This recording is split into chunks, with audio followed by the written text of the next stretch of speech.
Hey, what's up folks? Welcome back to the channel. Now recently there have been some pretty big allegations directed towards Mr. Beast as it pertains to faking and staging his videos. Now as you know, Mr. Beast is the largest YouTuber on the platform, so this is pretty damning news for him.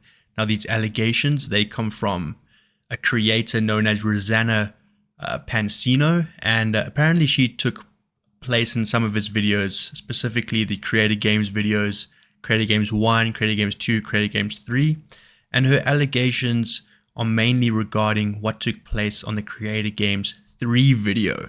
So I thought we'd read her official statement and then create our conclusions thereafter. Let's have a read. So she says here, I have been allowing others to treat me poorly in private for many years and I'm fed up. I'm going to start standing up for myself and finding my voice. And here's her statement. Mr. Beast lied and edited me out of the top 3 in Creator Games 3. I participated in Creator Games 1 and 2 and was excited to be part of YouTube's Creator Games 3 hide and seek at SoFi Stadium.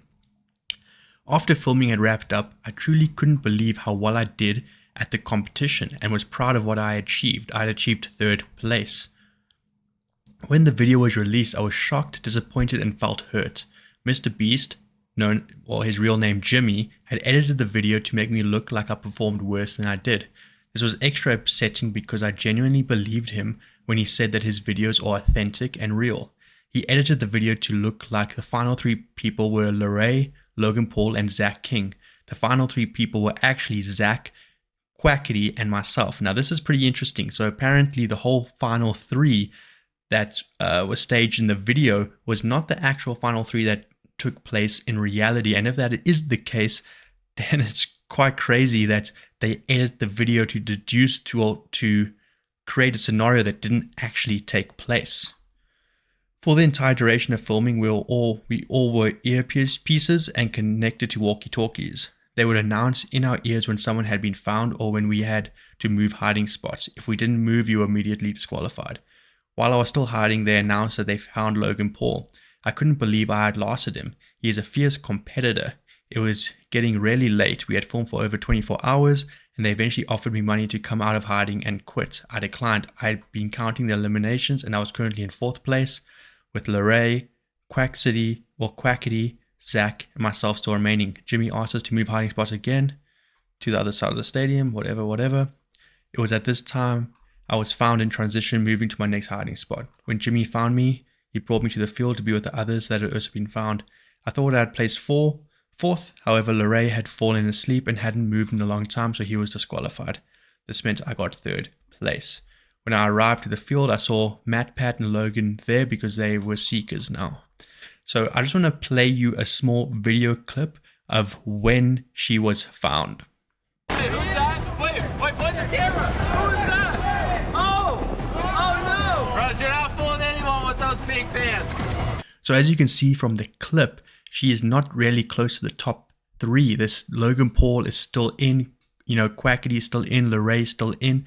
Meanwhile, in reality, it seems like she beat Logan Paul and she beat Larray. So this is pretty misleading. It's continued. I offered to help, but he said he wanted to take Logan instead.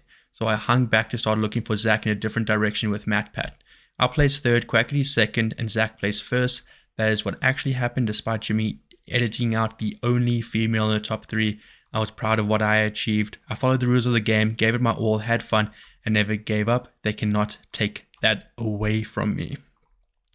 Now, interestingly, Quackity has backed this up, I think in private with her. And based on her statement, I don't think she would make this up. At the same time, are we really surprised? In these big budget YouTube videos, oftentimes the reality is not as exciting as the narrative that they can create. It's big business at stake. They need the video to do as well as possible. And Logan Paul being such a big name in the YouTube universe, it makes sense that they would want him to be close to the end of the video to add some dramatic effect. So yeah, it's definitely very interesting. I've also got a further statement to read from her, and it says, the amount of DMs I'm receiving from people with similar stories. Please know that you are not alone. You are seen and your experiences are valid. Interesting. Look, I think she's over dramatizing this whole thing. She's making it a lot more dramatic than it has to be. Who cares if she was edited out a bit earlier than she actually got eliminated? But it is definitely interesting for us YouTube watchers to know that sometimes what we are seeing is not actually the reality. And I think many of us thought that these videos were not staged because we kept on being told how unstaged they were, how real they were. We keep on getting that confirmation. This is definitely quite a big story. But what do you think of this whole thing? Does it even matter? Do you care? I'd really like to know what your opinion of this is.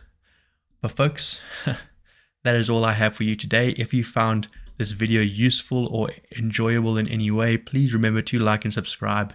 I really do appreciate it. But until next time, hope you have a good one. Cheers.